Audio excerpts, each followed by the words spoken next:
Morning, everyone. After a long day yesterday where we live streamed a lot of the events that were happening up in the Louisville area, I want to give you a somewhat quick recap on what we know so far. One person has died in the night that was sent to the hospital, so that makes 5 now who were murdered. I believe 8 or 9 injured. One law enforcement official we talked about yesterday was 26-year-old rookie who had just graduated from the police academy. He was shot in the head. He had surgery yesterday, and he is now in stable but critical condition. The other law enforcement officer who was shot, I believe, in the leg, is okay. It appears what had happened was that bank officials, in their horrible judgment of this issue, decided to tell this killer that he was going to be terminated. Anyone who's ever worked in any style of management knows you don't warn a person they're going to be terminated and then you terminate them later. You let them know they're going to be terminated when you're terminating them.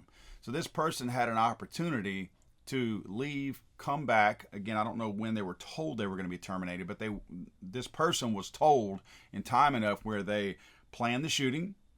They were able to write a letter to his family and his friend, more on that later, and planned what he was going to do and came back and carried that out. Every Monday morning at this particular bank, they have a sales meeting in a conference room. That's where this person, the killer, went, and he shot most of these people there. Some hid in a vault, some hid in a restroom down the hallway. Witnesses say that there was a long rifle that this person carried into the building. This is a witness on the outside of the building seeing this person walk inside prior to the shooting. A federal official also said there was an AR-style rifle. Now, as we said yesterday, a lot of people just don't know what an AR-15 is. They call everything an assault weapon that's black. Obviously, if you're shooting somebody with it, it's an assault weapon no matter what it is. But they're implying that it's an AR-15. Well, as we know from the gender pretender in the Nashville shooting, obviously that was a Kel-Tec Sub 2000. That was shooting a 9mm round. That is not what the scary AR-15 that shoots a 5.56 is going to shoot. Not the same. They may appear the same, but they are not the same. They're not even close to being the same. Ballistically, you can't get the same results from both different types of weapons. So we don't know that's what was used or not right now. And the audible video that, or the audible sound, the audio from the video, we can't really tell. I mean, it's tough to tell because it's just the sounds are just not as clear as you would want them to be because they're down the street, echoing off of buildings and all of that. Now, you may be wondering, why does this matter? Well, it does matter. Let's remember, guys, that we banned bump stocks because allegedly bump stocks were used in the Las Vegas rampage killing. Since then, the ATF and FBI have come out and said they're not sure that it was actually used. They're just not sure. Yes, was at least one present in the room in Las Vegas? Yeah, well, according to pictures, one was present. I don't know if it really was or not. But they're saying that they don't think one was used. In their own reports, they have said this. We banned a product because people said it was used in a particular crime. And now that we think it hasn't been used, that product is still banned. So, guys, that's why it matters. A lot of, why does it matter what kind of weapon was used? Well, you know it does. Because they're also lying about the Nashville shooting. They're saying that an AR-15 was used in a Nashville shooting. No, an AR-15 was worn like jewelry at the Nashville shooting. No one was killed with an AR-15.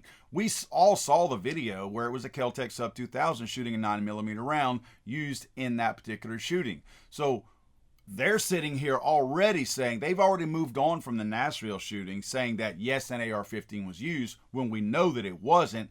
So that's their intent right now, is to obviously focus on an AR-15 and ban all AR-15s, AK-47s. That's what their intent is. Well, if these guns are not being used, then it's a lie. So this is a ban that's being planned based on a lie.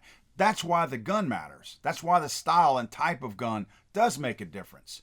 How did this guy get the gun? We don't know right now. Again, we don't even know specifically what kind of gun, so we certainly don't know where the person got the gun from. I'm pretty sure he got it legally. I mean, the guy was not a criminal prior to murdering a bunch of people. There were reports that the guy was suicidal and depressed. Of course, because this guy looks like he may be from, like I said yesterday in the video, and I'm going to skirt around the issue here so that this video doesn't get taken down. It looks like this person, the killer, is of the protected class. I know as soon as you see his picture, you're thinking, oh, white male, that's the kind of guy that the media wants to throw under the bus. But it does appear that he wrote his suicide note to his family and his friend, not his girlfriend. They're very clear to say they wrote it for his friend.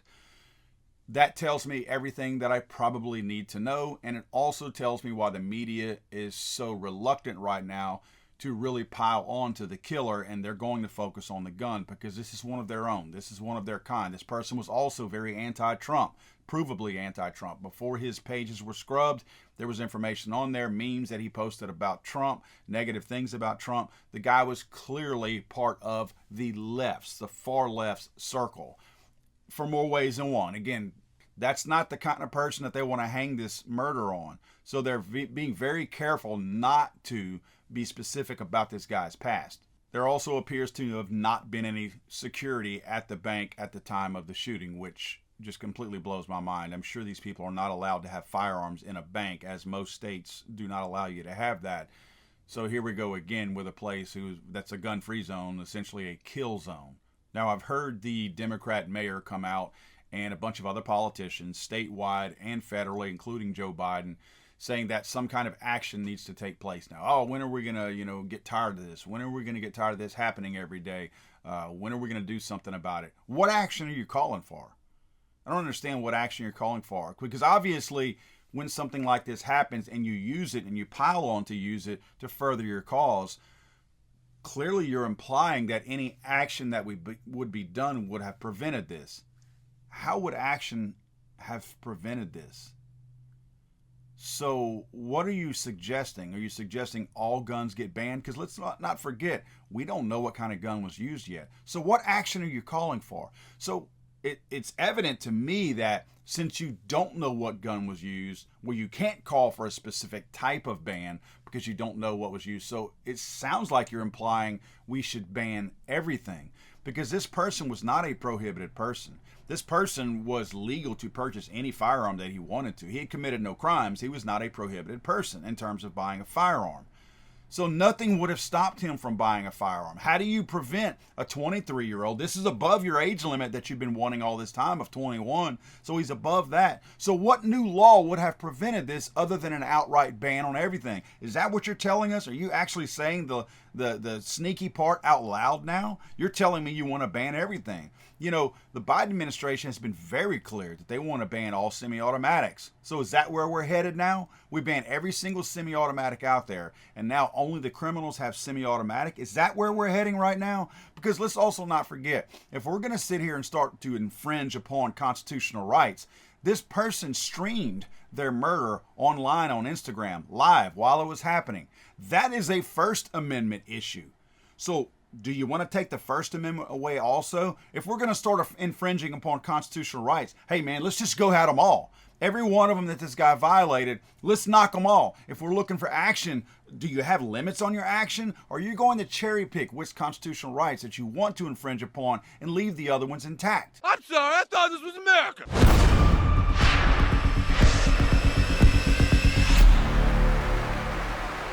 He's over.